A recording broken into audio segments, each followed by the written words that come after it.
કામ કરીએ ને એટલું જોરદાર કામ છે, એટલે બે કહી દીધું, એટલું જોરદાર કામ છે કે મજા જ આવે છે કામ કરવાની. મેં જ્યારે શરૂઆત કરી ને તો મારે સોપારીનું કામ હતું, 50,000 કમાતો તો મજા આવતી હતી. મારો ભત્રીજો છે, મને કે અંકલ તમે આ મશીન લઈ લો, બહુ મસ્ત છે અને ઇન્કમે જોરદાર આવે. હું ના, મને રહેવા મજા આવે છે. મને કેમ પણ વાંધો હું છે, હું કહું એટલે અમદાવાદમાં અડધીચામાં 3 ભાગ કરે ને તું રહેવા દે 3 લાખના મશીન.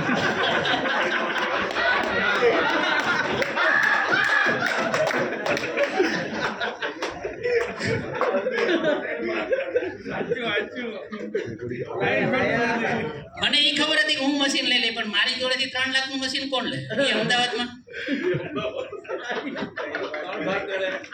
3 ભાગ કરે અડધીચામાં તો. પછી કે ના તમારે લેવાનું છે, એટલે મારા વાઈફને થાઇરોઇડ આવ્યો એના માટે મેં મશીન લીધું હતું. પછી એના રિઝલ્ટ જોઈને પછી એમ કહ્યું ચાલો ઘરે ઘરે જરૂર છે તો આપણે આગળ વધીએ આમાં. હવે મારે કહેવાનું એ હતું કે આમાં છે ને ખોવા માટે મારા પાસે કાંઈ નહોતું.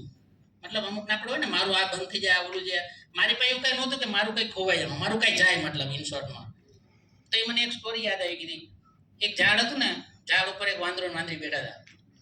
તો ઉપર બેઠા ને તો રાત્રે આકાશવાણી થઈ કે આ પાણીની અંદર જે કૂદી જાય ને એ રાજા બની જાય.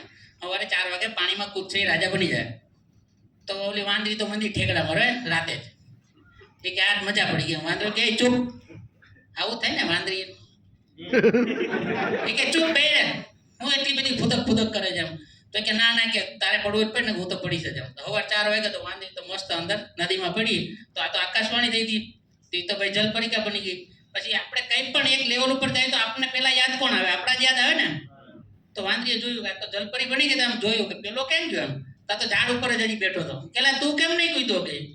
કે મને ડાઉટ હતો આમાં પડીશ અને રાજા નહીં બનું તો. એ કે મને ખબર જ છે તને ડાઉટ હતો, 20 વર્ષથી કે તને ડાઉટ જ છે, પણ એલા પડી ગયો હોત તો રાજા ન બને તો કાંઈ નહીં, વાંદરા તો હતા જ. હું તો પકડી જ ને, તો કલાક ઉભી હતો શું કાંઈ જાય.